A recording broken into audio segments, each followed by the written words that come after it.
I should have trusted my gut the moment I got in that Uber. Something about the driver's eyes and the rearview mirror made my stomach tighten. They weren't hostile exactly, just empty.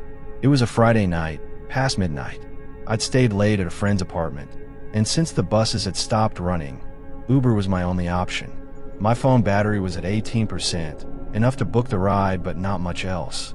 The car pulled up, a black Toyota Corolla. Standard, clean exterior. When I opened the back door, the inside smelled faintly of cigarette smoke masked with some cheap pine-scented air freshener.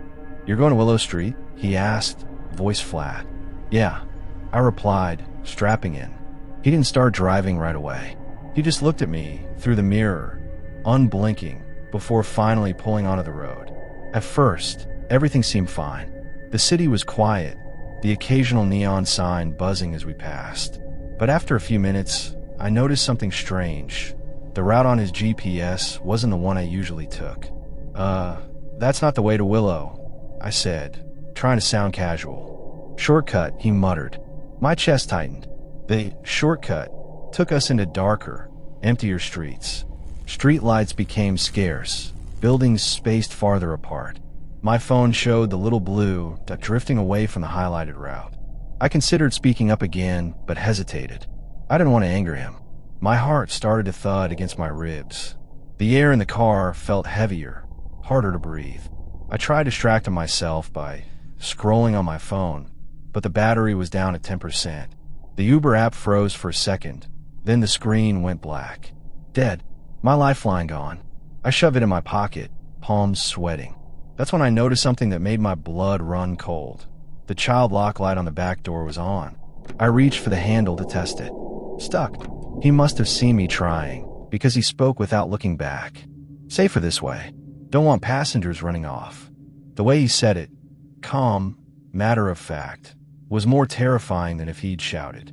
My pulse hammered in my ears. We drove deeper into a part of the city I didn't recognize. Abandoned warehouses, overgrown lots, no traffic, just us.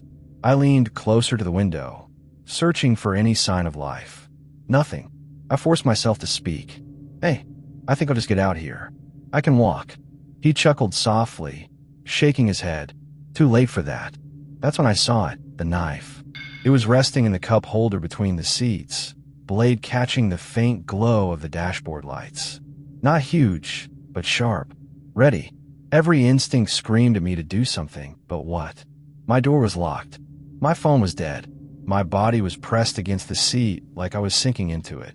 Then, without warning, he turned down a narrow dirt road that cut into a wooded area. My throat went dry. "Where are we going?" I demanded, trying to sound braver than I felt. "You'll see," he said. At that moment, survival kicked in. I knew if I didn't act, I might not get another chance. The seatbelt felt like a trap, pinning me in place. I unclipped it quietly, heart pounding so hard I thought he could hear it. He slowed the car as the road grew bumpier. That's when I lunged forward, grabbing the steering wheel with both hands and yanking it hard to the left. The car swerved violently, tires screeching. He shouted, cursing, trying to fight me off. My shoulder slammed into the door, pain shooting down my arm. For a split second, I thought we'd flip, but instead the car skidded into a ditch and stopped with a jarring thud. I scrambled for the knife, but he was faster. His hand clamped around my wrist, nails digging into my skin. His breath was hot and sour against my face as he hissed. "You think you can get away?" I did the only thing I could. I bit down on his arm hard. He screamed, loosening his grip just enough for me to elbow him in the jaw. I shoved the knife out of reach and clawed at the window switch. Miraculously, it worked. The glass slid down halfway, enough for me to squeeze my body through. Branches scratched my face as I tumbled out into the dirt, legs burning as I sprinted blindly into the woods. My lungs felt like they'd burst, but adrenaline kept me going. Behind me, I heard the car door slam and his footsteps crashing through the brush. I didn't stop until I saw headlights on a distant road. A truck. I stumbled toward it, waving frantically. The driver braked, eyes widening as he saw me. I threw myself against the door, gasping, Help me, please." He let me in without hesitation. When I looked back, the man was gone. No car, no footsteps, just silence. The truck driver took me to the nearest police station. I filed a report, but here's the part that keeps me up at night. When they pulled up my Uber history, there was no record of the ride. The app showed my last completed trip was 2 days earlier. So who the hell picked me up that night? I always thought late-night Ubers were safer than walking. That night, I learned how wrong I was. It was around 1:30 a.m. when I left the diner after a long shift. The air was heavy, the streets nearly empty. I pulled out my phone and booked an Uber. The driver's profile showed a middle-aged man named David with a 5-star rating. Car, silver Honda Civic. When it pulled up, everything checked out. The plates, the color, the name on the app. I slid into the back seat, relieved. "Cold night," he said, smiling faintly. His teeth looked off, too white, too uniform like dentures. I forced a polite laugh and nodded. We started driving, city lights fading behind us. At first, I relaxed, scrolling through my phone. But then I noticed something unsettling. The route kept recalculating. Every few minutes, the GPS would reroute, and the blue line shifted away from my destination. "Is there traffic?" I asked, glancing up. "No," he said quickly, "just a faster way." His tone was sharp, like he didn't want to be questioned. My skin prickled. We turned down a road I didn't recognize. Long, empty, no streetlights. My phone battery dropped to 5%. I opened the Uber app to share my trip with a friend, but for some reason, the share status button was grayed out. Glitched. That's when I noticed something odd. There was no phone mount on his dashboard. No GPS voice giving directions. The map on his screen wasn't moving at all. It was just a frozen image. "Hey," I said, voice tight. "Are you even following the app?" He didn't answer. His hands tightened on the wheel. My throat went dry. I reached for my door handle. It didn't budge. Child lock. Panic surged through me. He must have seen me tugging because he spoke without looking back. "Don't bother. Doors stay locked until I say otherwise." That's when I realized this wasn't a ride. It was a trap. My heart pounded so hard it hurt. I tried to think, to breathe, but the silence in the car felt suffocating.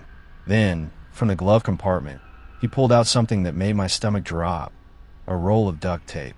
He set it on the passenger seat casually, like it belonged there. "You'll be quiet, won't you?" he asked. I froze, words caught in my throat. My vision tunneled. He wasn't asking, he was telling. I scanned the car desperately for options. That's when I spotted it. The little hammer under the seatbelt slot. One of those emergency window breakers. My fingers slid down carefully, praying he wouldn't notice. He slowed the car, turning onto a dirt road lined with trees. No lights, no houses, just blackness pressing in from every side. My pulse roared in my ears. I gripped the tiny hammer, knuckles white. The moment the car stopped, I swung. The glass shattered with an explosive crack. Cold air rushed in as shards cut into my arm. He roared, reaching back to grab me, but adrenaline took over. I scrambled halfway out the window, legs kicking wildly. His hand clamped around my ankle, yanking hard. Pain shot through my leg as my body scraped against the jagged glass. For a second, I thought he'd drag me back in.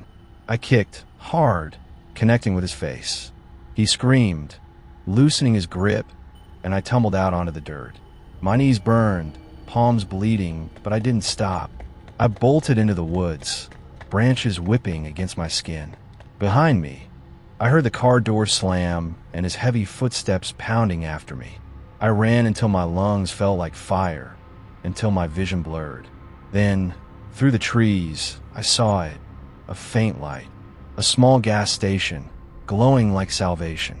I stumbled toward it, crashing through the brush and bursting into the parking lot. The clerk inside looked up, startled, as I slammed on the glass, screaming for help. By the time he came out, the man was gone. No footsteps, no car engine, just silence. Police arrived minutes later. I told them everything. But here's the part that chills me even now. When they checked my Uber account, the ride history was empty. That was the last day I took Uber.